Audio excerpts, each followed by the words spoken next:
2025 के विधानसभा चुनाव में ज्यादा वक्त नहीं है।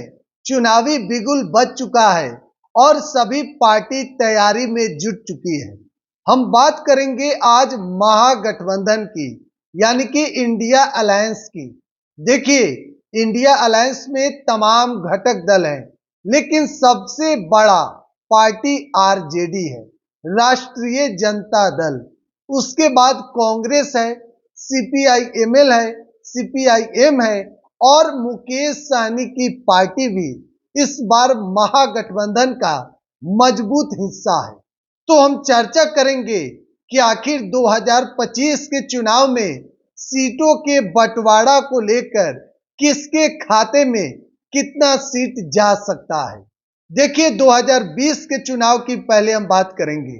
पिछली बार 2020 के विधानसभा चुनाव में राजद सबसे ज्यादा सीटों पर चुनाव लड़ी थी।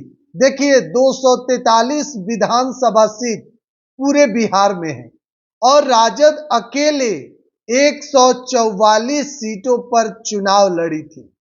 कांग्रेस के खाते में 70 सीट गया था। हम बात करेंगे भाकपा माले की। देखिए, सीपीआईएमएल के खाते में भी 19 सीट गया था। लेकिन हम बात करें कि अगर सबसे ज्यादा सीट कौन जीता था, तो राजद जीती थी। देखिए, 144 सीटों में 75 सीट पर राजद ने अपनी जीत हासिल किया और विधानसभा में नंबर 1 की पार्टी राष्ट्रीय जनता दल बनी और कांग्रेस 70 में मात्र 19 सीटें जीत पाई। और उसके बाद भाकपा माले का सबसे बेहतरीन स्ट्राइक रेट रहा 2020 में। 19 सीटों पर चुनाव लड़ी और 12 सीट पर चुनाव जीत हासिल की। लेकिन अब 2025 में जो चुनाव है, उसको लेकर पिछले कुछ दिन पहले कांग्रेस ने दावा किया कि भाई 2020 के चुनाव से तो कम सीट पर हम चुनाव लड़ने का सवाल ही पैदा नहीं होता है। देखिए, बिहार कांग्रेस के प्रदेश अध्यक्ष हैं, राज्यसभा सांसद हैं अखिलेश प्रसाद सिंह। उन्होंने भी बड़ा बयान दिया था सीटों को लेकर कि राजद का जो जनादेश है वह 2019 के मुकाबले, यानी कि लोकसभा चुनाव में अब 2024 में ज्यादा बढ़ा, यानी कि इस बार ज्यादा वोट कांग्रेस को मिले, ज्यादा संख्या में उनके सांसद बने, तो 70 से कम सीट पर तो हम चुनाव लड़ने का सवाल ही नहीं उठता है। इधर भाकपा माले जो है वह कह रही है कि पिछली बार, यानी कि 2020 में सबसे बेहतरीन स्ट्राइक रेट हमारा था, 19 में 12 विधायक हमारे बने।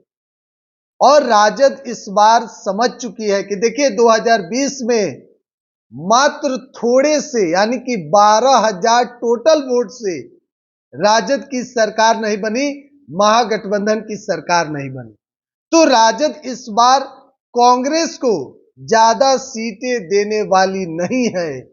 अब देखिए, इसलिए हम करें क्योंकि तेजस्वी यादव, लालू प्रसाद यादव तमाम रणनीति तैयार कर चुके हैं और इस बार ज्यादा से ज्यादा सीटों पर आरजेडी चुनाव लड़ने की मूड में है और तैयारी में है।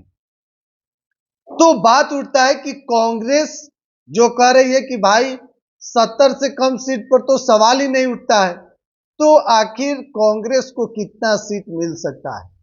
तो देखिए, भले ही देश में कांग्रेस का जनादेश ज्यादा हो, लेकिन बिहार में विधानसभा चुनाव के हैसियत से देखा जाए तो रीजनल पार्टी है आरजेडी, राष्ट्रीय जनता दल। और राष्ट्रीय जनता दल इस बार कांग्रेस को 40 से 50 सीटें दे सकती है। और माले की बात की जाए तो देखिए, माले का स्ट्राइक रेट बेहतरीन था, उनको इस बार ज्यादा सीटें मिल सकती है। अब हम बात करेंगे वीआईपी पार्टी के सुप्रीमो मुकेश सहनी की।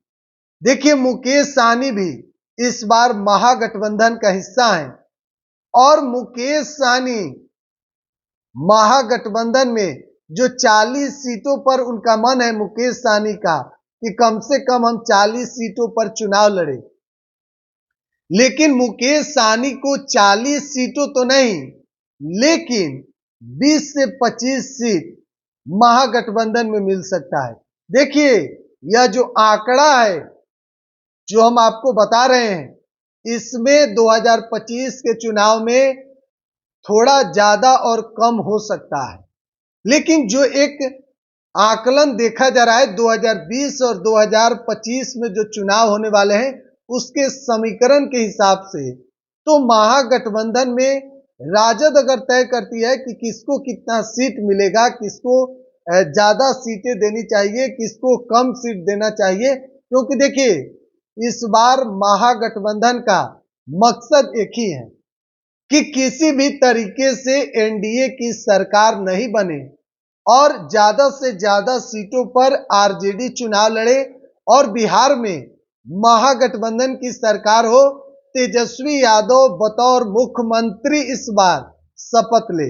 देखिए 2025 का चुनाव बेहद दिलचस्प होगा, मुकाबला बेहद नजदीक देखा जा रहा है, क्योंकि ज्यादा वक्त नहीं है, चुनावी बिगुल बज चुका है, रणभेरी तैयार है, सभी पार्टी जो है वह मैदान में कूदकर तैयारी करना जो है शुरू कर दी है। बहरहाल महागठबंधन के सीटों को लेकर जो चर्चा है, क्योंकि बीते दिन सवाल उठने लगा था, सीट बंटवारा को लेकर आपस में ही गहमागहमी बढ़ गई है, तो कहीं न कहीं एक आकलन है, हालांकि यह सटीक आकलन नहीं है, लेकिन एक 2020 के तुलना के हिसाब से 2025 में देखा जाए तो कुछ इसी तरीके से संभव है।